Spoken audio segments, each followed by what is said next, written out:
Mike Powers, thank you once again for clicking the video. This moment is indeed surreal, and yet in service to all that is good about the sport, I must remain professional. And so it begins. Hit the lights! For my real hip-hop heads only. My next guest hails from the city of Fresno, California, and comes decorated as abundantly as a master of any craft certainly should be. Wikipedia has him listed as a rapper, which I think illustrates how much it shouldn't be trusted as a primary source.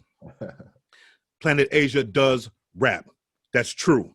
But to omit the fact that he is a teacher, mentor, pioneer, originator, assassin, innovator, legend, and current, I said current, gold standard of what a complete MC equipped with an exceptional IQ is, makes their attempt at defining him short-sighted and altogether lacking in what any learned man would regard as depth and or context.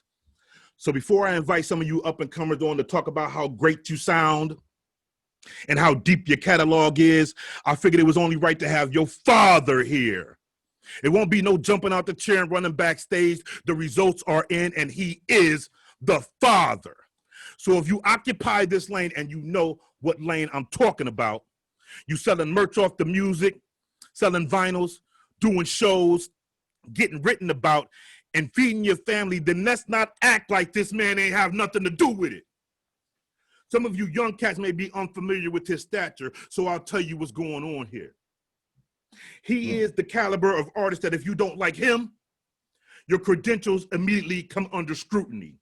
If his music sounds whack to you, your ears are broke.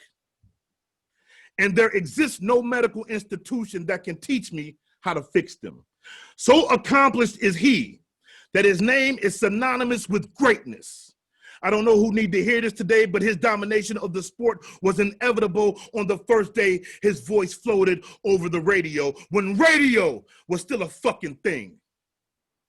And no army can destroy what the God has put in motion, because his reign was preordained, and you can hear it in the music.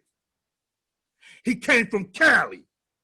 When they said the West was ill-equipped to compete with lyrical giants from hip-hop's Mecca, and he would not abide.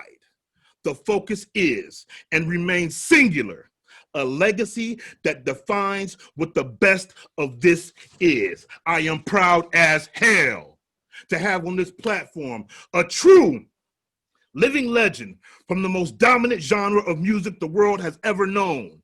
Ladies and gentlemen, for the first time on the Mike Power Show, the Gold Chain General, a man for all seasons, the inspiration for an entire generation of MCs, California's most dangerous and diverse lyricist, the elite level West Coast venom deployment mechanism, and one of the primary architects of the current resurgence of true hip hop.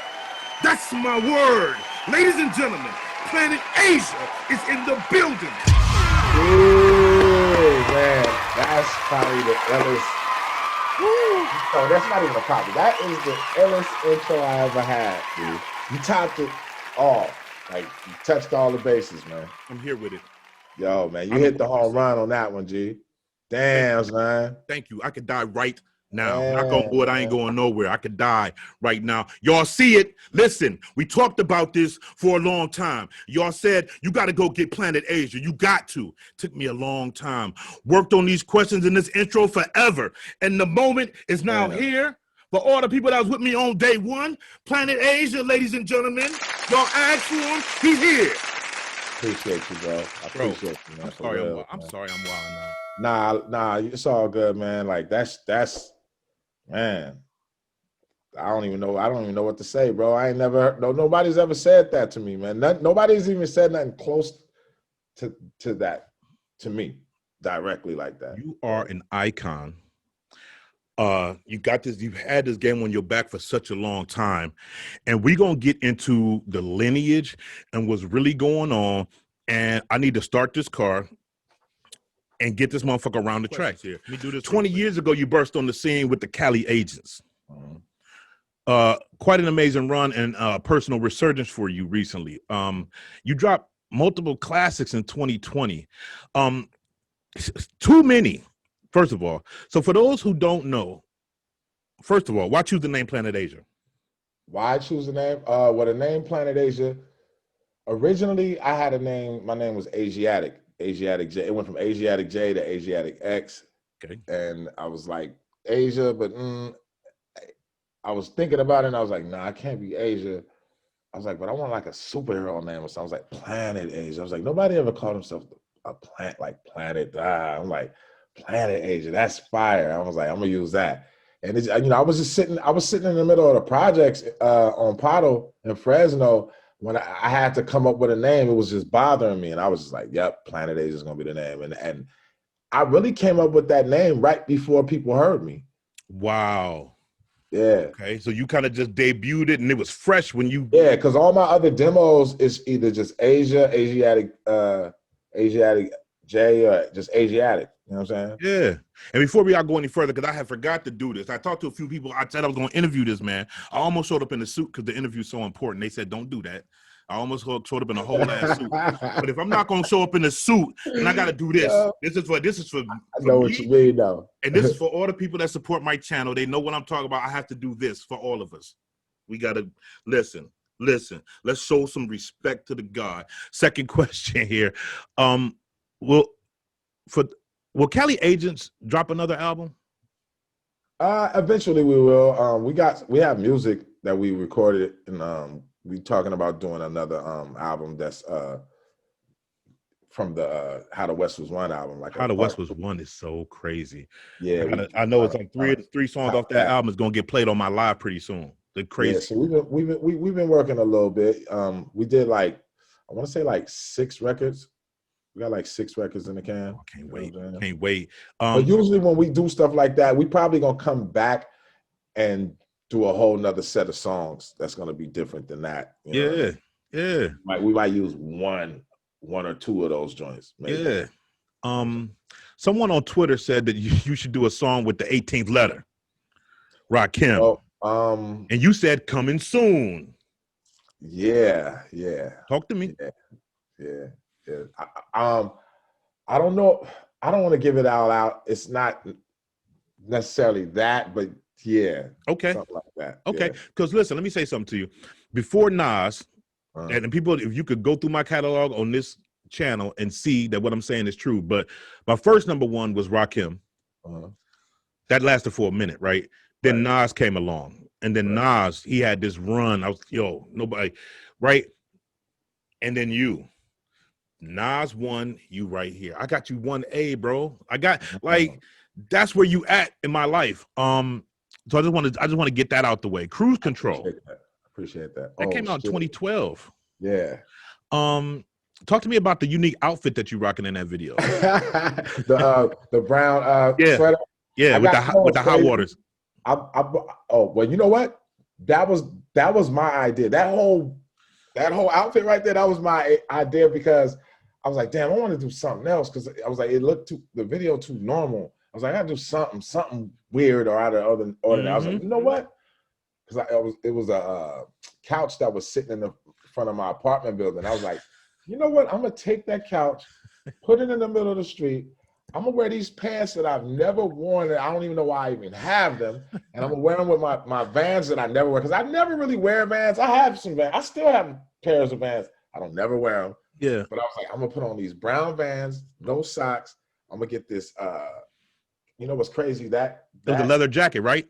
That jacket, I wore that to somebody's wedding a few years after that. Was it M80's wedding? I think I wore that same jacket to M80's wedding. But I was like, yeah, I'm gonna put a bow tie on, and I'm gonna just have this weird. I did that year in 2012, man, and it was an idea I had, and to this day, that shit still sticks. I'm crazy. It's funny that you even realize that, but I put that scene together myself. I mean, it's like you brought up the and I could see it in my head, the couch, and that other scene with the other scene where I'm in front of the liquor store with my homie's old school Jaguar with the sweater on. That sweater came from Cologne, Germany. That sweater only cost €5. It only cost €5, but not only did you wear it in that video, but it's also a picture on your IG with you in that sweater. Right. Yeah. So Right. you still got it and you still like it. Right. Well, no, actually, that sweater's a Nautica sweater, the one you talking about. The one from the video? You talking about the cream joint? Yeah, the video one, that's from Cologne, but the one you talking about in the picture, that was a Nautica sweater. Oh, that's that a different one. Okay, so that's a legit. Yeah. That's some other shit I can't afford. You talking about $150? It's looking like $150, I think. That was a Nautica sweater. Yeah. Well, I mean, you a Nautica pirate, you know? Yeah, Nautica pirate. Hey, on Twitter, you said, and I quote, "Fun fact: I don't watch any of my interviews. I sometimes think to myself, what the fuck did I say? And what vibe did I get caught on?" So I'm asking you right now, you're not gonna watch this interview? Damn. I'm probably not. I know how it is, bro. I probably won't. It's weird, man. I don't know, man. This shit is. I don't know. It's weird. I don't know. It's weird. I mean, it's a piece of work that you do and you leave it for the peoples. Not for you. I leave it for the people, man. Because I don't know, man. I know some days you can catch. It depends on what the show is. You know what I'm saying? Hold on. I'm gonna grab something right quick. Okay. Yeah, you good? It depends. It depends on what the show is. If they ask me, if I know the show's gonna be like kind of political, I'm like, damn. Whatever did I say? Because they could have caught me on one of them days where I was buzzed. You know what I mean? And I'm feeling a certain way, or I might have just saw a fucking. Do you feel like you're gonna say something in some of these political interviews that some people might perceive as being radical, and then you might have second thoughts? Yeah, I can't front. Yeah, I'm like that too. I don't want to come off as racist. You know what I'm saying? Because you're not. Like, we seen you interact with. But I'm prejudiced. I'm not racist though. I'm prejudiced against different type of shit. You know what I'm saying? But racist, no, I'm not trying to hold nobody down or leave nobody out. I think all walks of the human family deserve to thrive and live a civilized life. You know what I'm saying? Yeah. But if I'm fighting for my people, I'm fighting for my people. And a lot of times, you stand if you stand in it, you trying to stand on that in between gate, your ass gonna get hit. Fucking with me. I'm not holding no punches when it comes to that part. I'm not ever apologizing. Yeah. Why? Because on a whole, I just somebody gotta feel that way. Like on a whole, I feel like so much shit has been done to us that nobody fucking deserves an apology for any mistake. You're right. You're right. Absolutely right. You know what I'm saying? Like, fuck that. Like, you're never going to make me believe that it's cool to make the rape victim feel some type of way about how they feel about life. Fuck that. Nah. Yeah. You can't, you know what I'm saying? And that's a metaphor for what I'm saying, but you know what I mean by that. It's just like we, as a whole, Black people in this country, we've been dealt with a certain way. So nobody's in the fucking position. Nobody's in position to tell us shit about how we express ourselves. Yeah. I respect everything you just said, and nobody had the experience that we have. And people sometimes, and I tell Black people and white people this all the time, like the ones that you dealing with in America, Black people, despite what y'all may think, we happen to be the strongest. You know what I mean? We have survived a lot. We still here. So we not them weak niggas, because a lot of people got thrown off the slave ship. You know what I mean? And so, and a lot of motherfuckers got caught running. Yeah, go ahead. You know what I mean? Can't deal with this shit. You know what I mean? Yeah. And we here, like a lot of other, it's they done wiped out whole fucking nations of people. So, you know what I mean? Yeah. We're still the most innovative and duplicated people on the planet. Yes. Yeah. And we bring the cool. There's nothing cool without us happening. I'm sorry, bro. Like I tell people all the time, no offense to my white people, because all race is fine. But try to watch an NBA game where there's no Black people. Just try that shit. Try it. It ain't gonna work. You ain't gonna want to. That's why you ain't gonna never be able to sell that. You know what I mean? And that's why I don't let me get off on a rant, because I got a whole thing. Yeah, we don't need to go there. That's the shit I be talking about. See, we gonna keep it fresh. You know what I mean? because The whole thing and that shit go for- about it why go people days. be skiing and playing hockey and shit like that because y'all motherfuckers can't compete. Y'all ain't trying to get. We sick of getting dunked on. We about to play field hockey. You know what I mean? Field hockey's not real. Get the fuck out of here. You know what I mean? Let me stop. Let me go. So in your music and your tweets, you're very succinct. You get right to the point, but you land heavy blows like with very few words. Right. How did you develop that skill? I had a bunch of sarcastic ass friends growing up, and we talked big shit to each other, and it was always about, you know, being direct and saying the most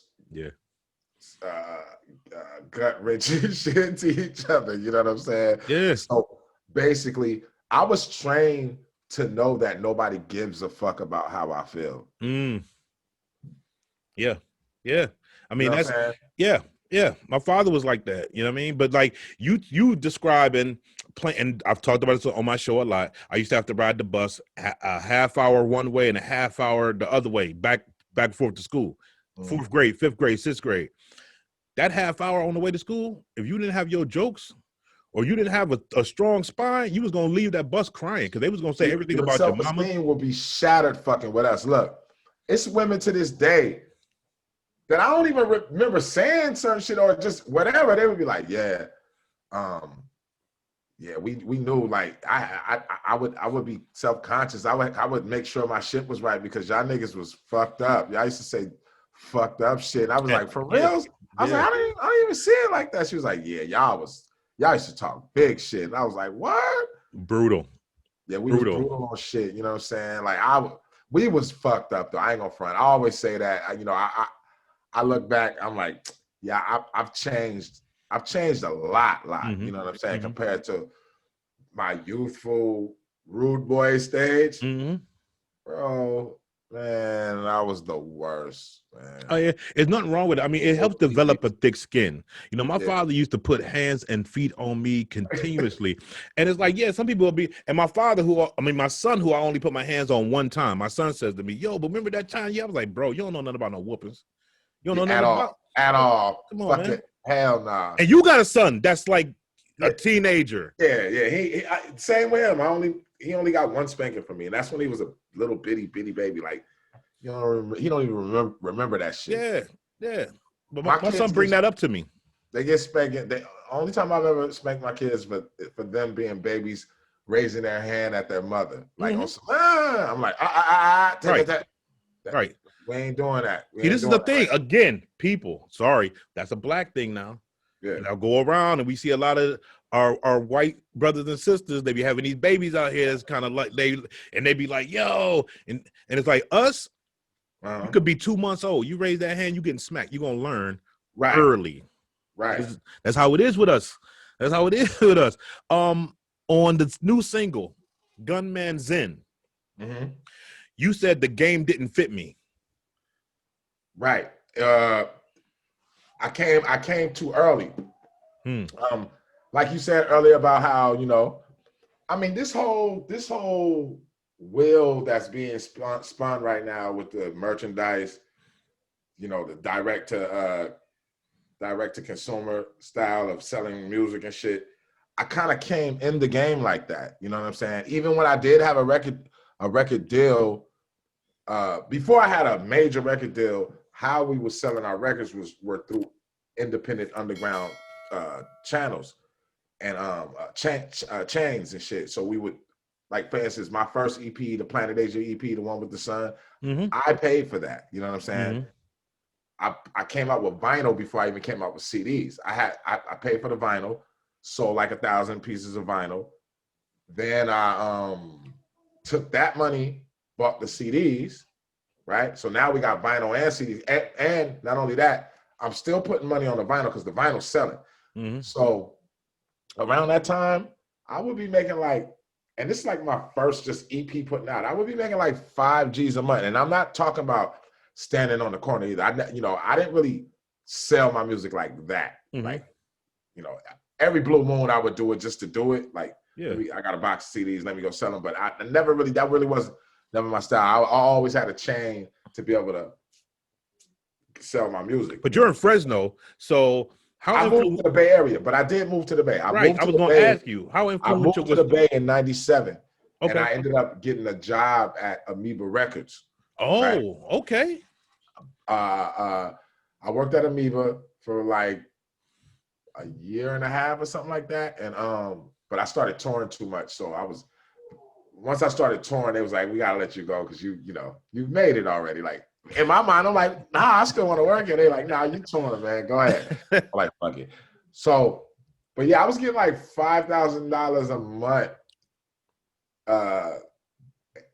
So basically, that shit was probably grossing like $10,000 a month, and I was splitting it. Me and Fanatic both put our money together to do it, so I'm splitting probably like $10,000 to $8,000 a month with Fanatic off of records being sold, because it was like, the funny thing, Fat Beats wouldn't even take my record at first because they didn't like the artwork. They thought it was gonna be like some weirdo rap shit or whatever. I don't know, but so many people started coming to Fat Beats like, yo, y'all don't have Planet Asia, y'all don't have this shit. Like, what's good? Like, you know what I mean? And boom, they finally took it, and then it just kept going. It just kept going. It just kept going. And so what happened? After that, I started recording more songs. I started knowing more people. So then I meet Walt, which is Walt 427, who ended up being my manager at the time. He had a studio, and that's where I started recording at and kind of getting beats from different people. I still didn't have the connections to producers yet. So you got to understand, I'm working with bare minimum. Yeah. You know what I'm saying? So it was like, and then I started, I worked with Architect. We did The Professional. Rascal introduced me to Evidence.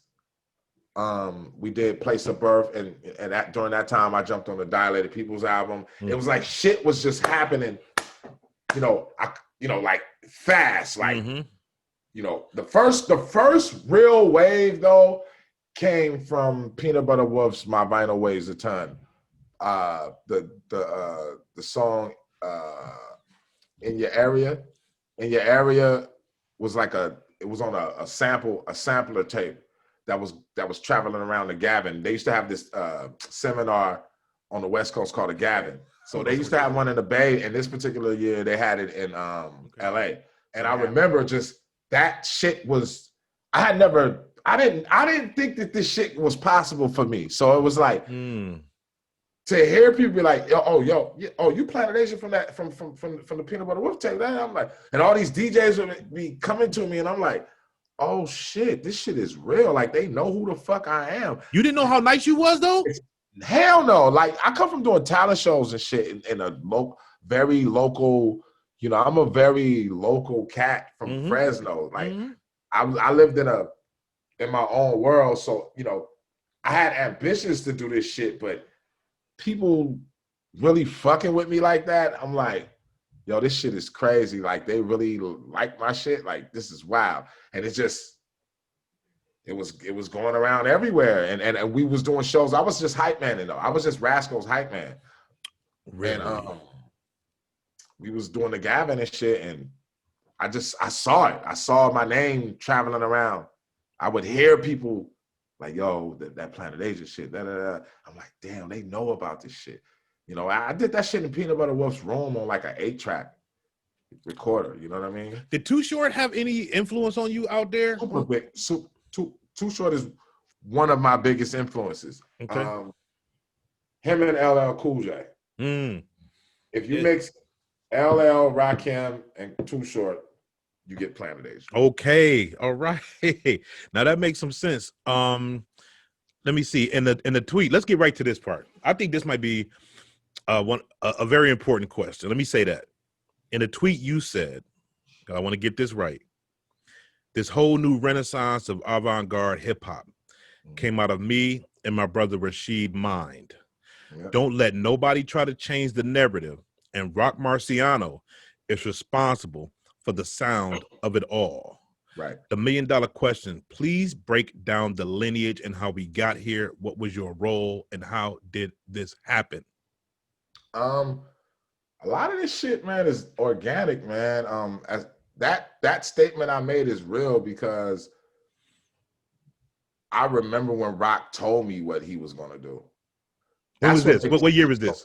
This was way before any of this shit was, about to pop. Like he told me he was gonna do this shit. Like I remember the day he told me he changed his style. He called me, was like, "Yeah, I got a iller style. It's simpler. It's more simple." That's why if you listen to him back then and you listen to him now, it's two different styles. That's dope shit. It reminds me of like some Jay-Z shit though, kind of like, you know what I mean? In a different way though. Like some Jay-Z shit, kind of like when Jay was, more wordy, and then he kind of slowed it down.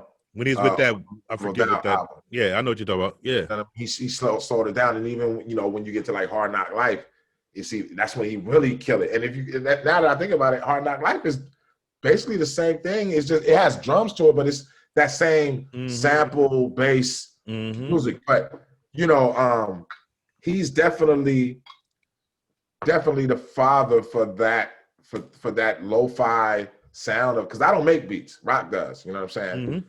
That's his lane. It's people out here that I used to play his earlier shit around when he was coming into what you see today, and people would be like, that's 90s shit. This I'm like, nah, why it ain't really 90s. I'm like, the frequency might sound like that, but I'm like, it's an upgraded version. Some shit we've been wanting to happen. You know what I'm saying? It's some shit we've been wanting to happen for a while. He upgraded that shit. You know what I'm saying? So let me say, do you agree with me on this at all? Because I want to get back into this story because I know there's got to be more to it, right? But this music, when you talk about Rock Marciano, and then to a greater extent, so other things that you do, I'm in my 40s. We came up on this thing. So this music lends itself for grown-ass men that then raise some kids that have hip-hop in their life and be able to enjoy it with your head held high. Do you find that too? Man, for sure. I mean, at the end of the day, it's really about quality. And it's one thing, to try to put shit in the age bracket, but it's another thing to know. You got to understand that hip hop, this music we're just becoming this age. Every other genre of music has been old already. We're the newest, oldest music, right? We're the first generation, me and you, that grew up with hip hop and video games and still trying to figure out, should we still be fucking with video games? I was just in the clubhouse talking about this, about how we're the first hip hop parents. We're the first parents to have the same culture that our children have. You understand what I'm saying? So, like, me and my parents had two different cultures. They had what was going on Motown and Motown and all that. It was more singing and more live instruments, natural instruments. Because even to keep it a buck, our uncles, me and your uncles, you said you're in your 40s, right? So, okay, your mom, my mom, our uncles and all them, think about this. They are, just like how we caught the good in between of the both eras, because we both 70s babies, they caught a good conjunction of natural music with natural instruments and electronic music. When you start talking about like Atlantic Star, Roger, George Clinton, Parliament, that's electric music. And told me all that. Before that. So our parents and uncles and them, they caught the traditional natural music, and then that funk shit and this and disco, all that shit is electric music. It's all electric keyboards and shit. You know what I'm saying? You don't have to know how to play shit.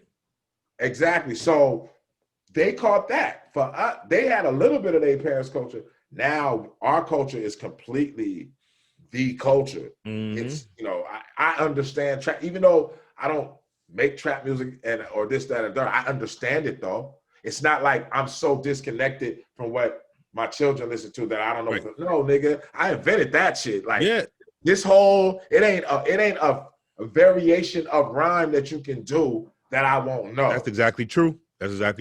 Whether you rhyming from Cleveland on some Cleveland shit, how Bone Thugs and Freestyle Fellowship was, because a kid today that might know Bone might not know about Freestyle Fellowship, not knowing that these styles these styles were happening. But that's not all. Oh. You're not only saying, I don't mean to cut you off, but I'm gonna forget it if I don't say it now. Because you say you could do any style. Let me say something else too, and you can confirm this for me, because I'll be on your live.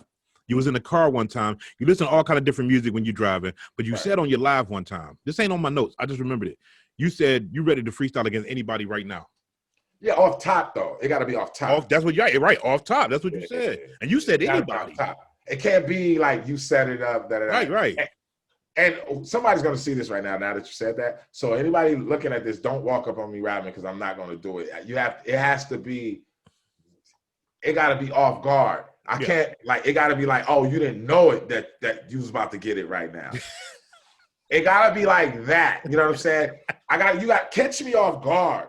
When I freestyle to make it feel like I wrote it.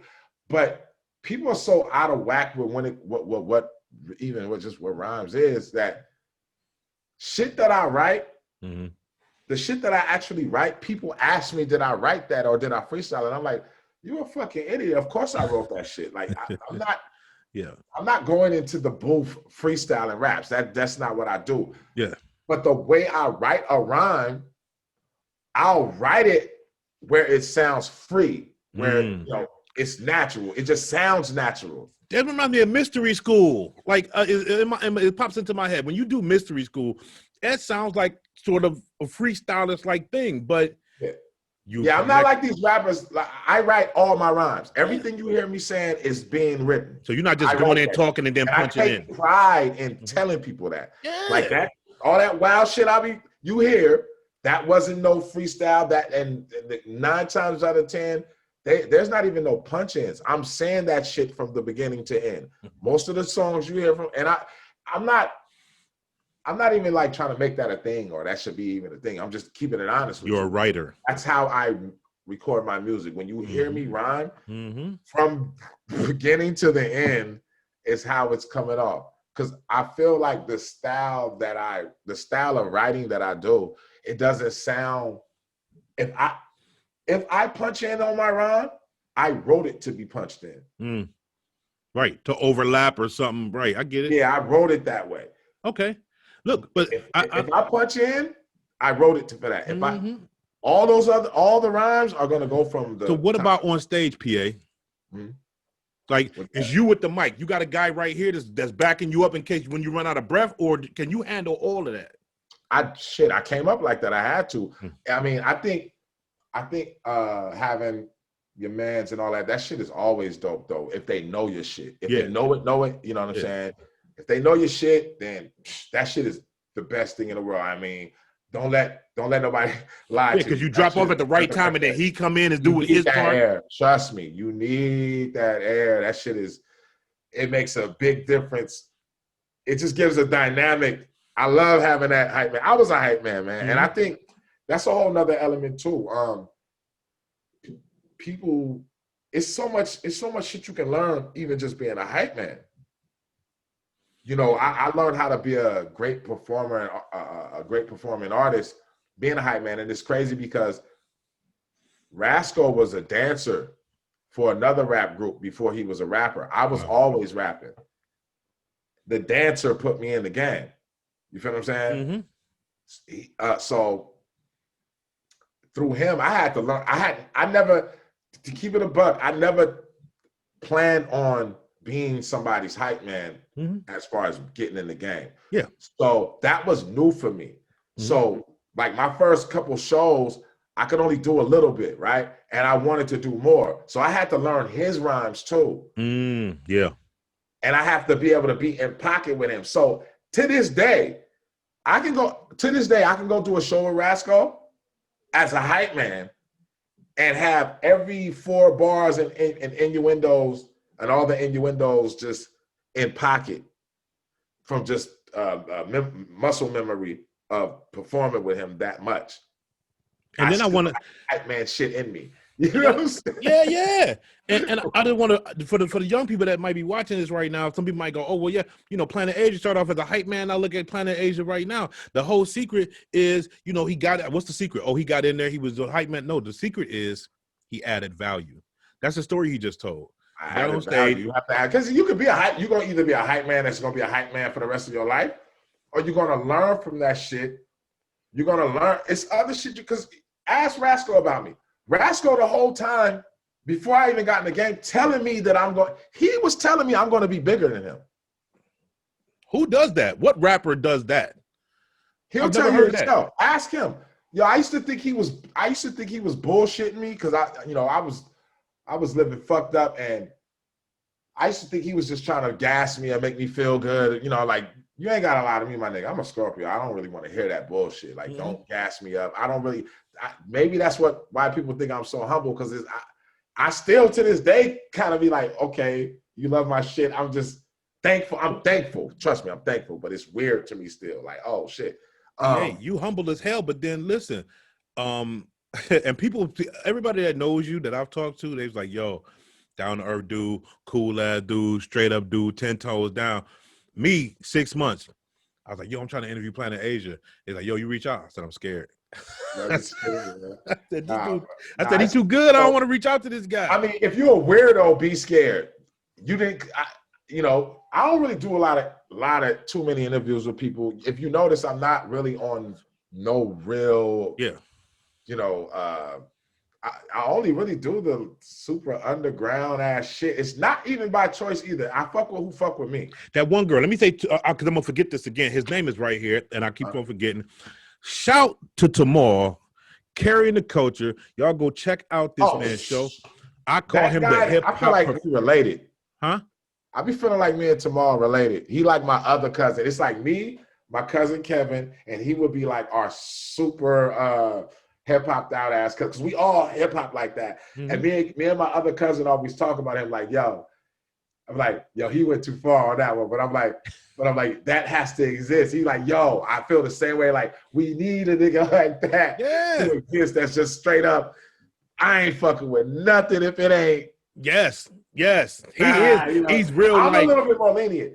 I'm like, tomorrow, you might not want to get in my car because I'm gonna play some bullshit. Listen, as him niggas say is the greats today, we was like, get the yo. You're lucky I'm not 16 years old today. I tell him. Talk to him.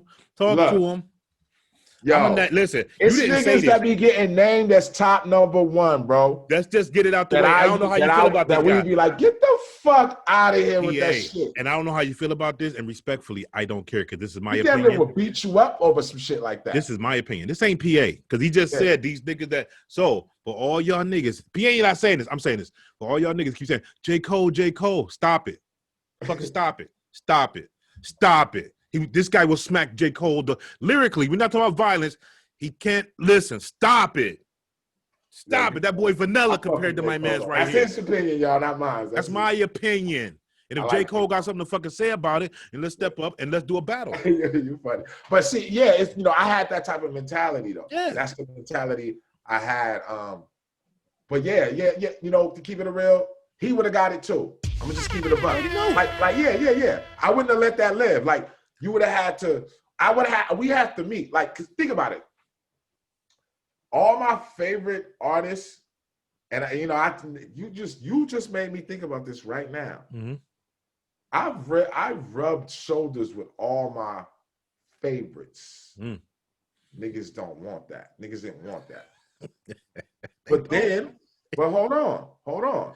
It's some niggas who I didn't want it with. Who didn't you want it with, PA? Huh? No, I'm just saying, like, it's this shit going psych. I mean, this shit, it come every 10 years, bro. It's gonna always upgrade itself, man. Niggas can, dick ride their own dick all they want, but I'm gonna just keep it. But it's always gonna be a younger dude that studied what we did. Yeah. You know what I'm saying? Mm-hmm. But it's just not that I didn't want it. It ain't like that. It's just that, like, it was a respect there. Right. Now, did we get all the way through this thing about the lineage? Rock Marciano, he told you what he was going to do, right? And then what happens? So you said you conceived of it in your mind, you and Rashid. What you're seeing as far as the renaissance of this whole rap, man, it's just really basically a playlist of me and his being exposed and certain people grasping to it, and And I'm not saying it's just only us, but yeah, as far as flagship holders behind closed doors, behind the closed door, the next closed door, that's us. Before cats was able to walk through the door behind the closed door, you had to walk through this door first. You might not even know it. Artists don't even know it. Artists don't know. You don't know what people like somebody's speaking about Planet Asia right now to somebody that never heard of Planet Asia. You know what I'm saying? They're exposing me to somebody right now because they might have just first heard my music. So just think about this. You know that I've been making music for over 20 something years, right? That don't mean everybody has heard my music. So say a young dude right now is 26, 27. He's starting to have sense. And he's starting to realize life, what it really is. And he's liking different type of music now. But he's also the fucking son of the president of the biggest company in the world or some shit like that. He happens to just start liking my shit like, yo, I can't believe I never heard this shit. Where's this dude at? Oh, he's around here? I can go find him? But this is how this shit happens. Yeah. And you got fans all over the world, obviously. I need to shout this out. One of my day one supporters, when there was nobody checking that for me at all, named Sully187. I was gonna have him on here just to call in and ask you a question because he's such a big fan of yours. But not to cut you off, but now it's not just the record. See, I think way out the box. It's not just that it could be the son of a record label owner.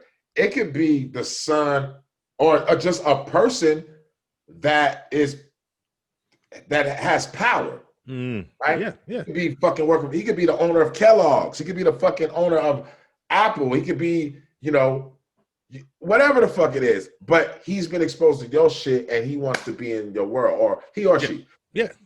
And they want to help. They want the world to feel what they feel. Right? And that's how this shit usually happens. And that's how the wildfires start behind closed doors, that artists don't even know what's going on. Like, you wondering why certain people are being receptive to you because there's other people talking about you. Even if the person that you hanging around right now might have fronted on your shit, right? At some point, they have to realize, usually when people fronting on something, they're not really listening. It's not that they didn't like your shit. They just didn't pay attention to it, right?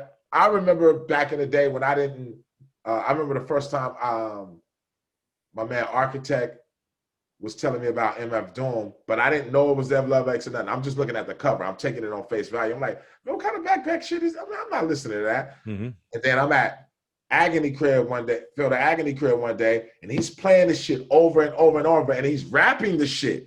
And I'm like, yo, that shit's ill. What the fuck is this? Like, yo, that's MF Doom. I'm like, what? This is years ago. Yeah. 15 years ago or some shit. I'm like, what? Damn, this shit is fire. I'm like, I didn't never know he was like this. I'm like, yo, that's Seven Love X too. I'm like, wow. I'm like, yo, he came back even harder. And then I was in tune. If I could have took, being how I am and being from the streets and how I am, I could have took that the same way Fat Beats took my first record cover when it was like, I'm not going to take, just on the surface level. So I can see how shit can happen like that too.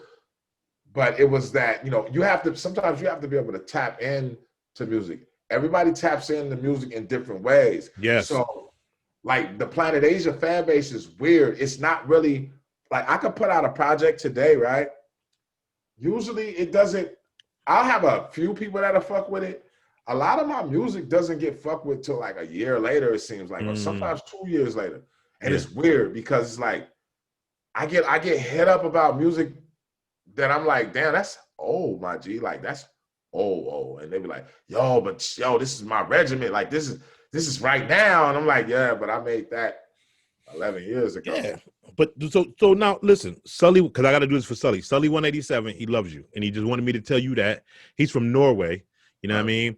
And also Martin Vasquez is out there where you at in California. That's another day one cat that I know loves you to death. So they'll be very happy that I said that to you because them was two of the guys that have been saying, Sully. Peace to Sully and peace to Martin. Yes, indeed. Hey, I'm gonna do the lyrics and then you tell me what the song is. Mm. I'm probably not gonna perform it. I'm just gonna try to say it. They mad because I'm shining, God. PA Medallion, AK Island God. It's not a facade, but you can get beat up and robbed, but still the mind state is master for rod. What song is that? That's Avant-Garde. Okay, Yeah. good one. Planet Asia, Avant-Garde. Okay, so let me say. So these lyrics. Looking at this now, I know this is way too easy for you, but let's see if we can trim them up with an easy one. So listen to this because it can't be missed, and you can't leave till you're dismissed. Oh shit, that's my shit. No. Oh, okay. I'm like, it ain't all yours. It ain't all your songs. Just okay. a random do song. That again. Do that again. So listen to this because it can't be missed, and you can't leave till you're dismissed. That sounds like a DMC bar, but yeah. You can do anything that you want to, but you can't leave until we're through. Yes. Damn, what song is that? It's the Run DMC song? Yep. I don't know which joint it is. I forgive you for not remembering it because it's a lot of Run DMC. I knew the cadence though. DMC is one of my favorite because DMC is, it's crazy how your name can be really who you are, and he's DMC. When I think Devastated Mic Controller. He's the devastated mic controller DMC, man. Like, damn, I'm glad you said, yo, you just fucked me up right now, B. How? You fucked my head up right now. I'm the devastated mic. Yo, bro. See, young niggas don't even understand what, like, the roll off, like, it's an aesthetic that comes with that, bruh. Because we gonna get to that in a minute. But listen, his name now. Listen, devastated now how devastated can an MC be? They call me Devil, but you could call me. Yo, that might be one of the hardest. See, our hard compared to their hard is different hard. So can we talk about that? Yeah. Because a lot of times, I think the new generation, when they say hard, they think like motherfucking shit, kill them, boom, boom, boom. No. Yeah. Our hard is an energy. A nigga ain't even got to say one curse word. DMC was one of the hardest MCs in the game. Didn't even cuss. His name is Daryl McDaniels. That's too ill. DMC, Devastated Mic Controller. Come on, man. Like, I'm a kid, and these are the people I'm looking up to. Let me tell you something, PA. I had a friend in LA. I went out, he's an industry guy. I went out and I was hollering at this guy long time ago. I want to say at least 20 years ago.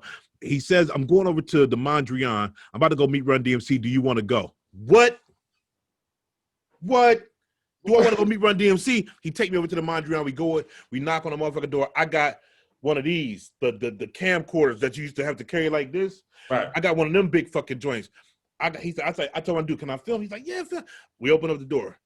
Run, answer the door. We go into the room. I turn off the camera out of respect. I'm like, hey, like y'all, like my idols. They was the first tape I bought. Very first, Run DMC's first tape.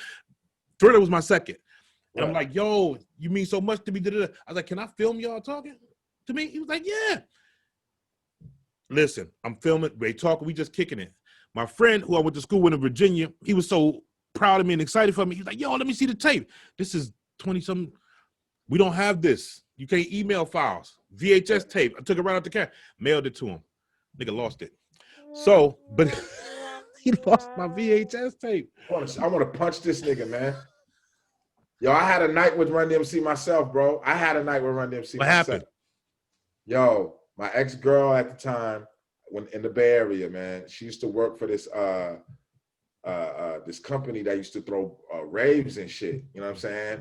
And I was able to go pick up Run DMC from the airport with her, man. And I chilled with Run DMC a whole night, bro.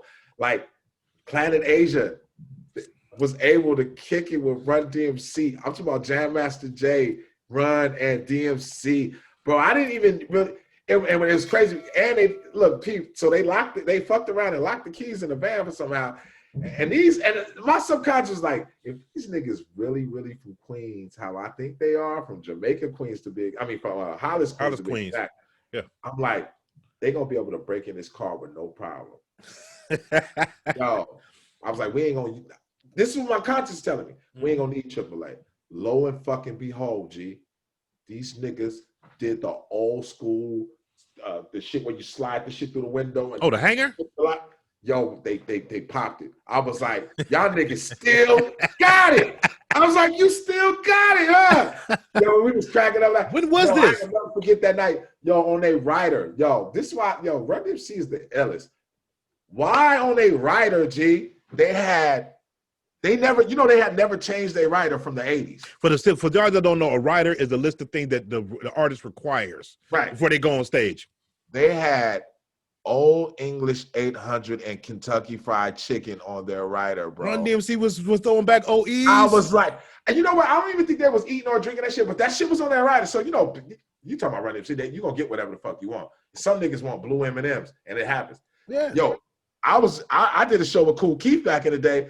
This nigga wanted fried chicken wings separated in Ziploc bags, and he was not performing unless you had fried chicken wings individually and Ziploc bags and little Ziploc sandwich bags. Yo, why he come out giving chicken to the audience? Wow. He walked out, he was giving fried chicken to the audience. Yo, this shit was funny. You know, as far as my lens though, I can honestly say, man, you know, I'm blessed, man. To be an underground artist from Fresno. It's like a kid getting all his wishes. You know, I've had nights with all my greats. You know, I've had, for sure, but it's shit like this. Like, I remember having a show in France with Big Daddy Kane, and it was only me and him. So I'm just with Kane all night in France. You listen. So imagine the type of dumbass questions I'm asking. Like, yo, you still got the 4-finger ring? You still got the dookie ropes? Yo, you still got that MCM jacket? Like, I'm asking stupid shit. Like, maybe I can get a. You know, he bought my album and everything, bro. I signed it. He's talking about Dark Gable right now. Kane wouldn't even let me give him the album. He asked me. Big Daddy, I'm sitting back. I'm not even, that's the last thing. The last fucking thing I'm thinking about is either giving this nigga some music or even selling this music. I'm back here fanned out. This nigga like, yo, you got CDs for sale? I'm like, yeah. When was this? This was years ago, man. This had to be like, shit. This is like, I don't know, man. Like early 2000s, 360s. What's poppin'? Is your boy Mike Powers.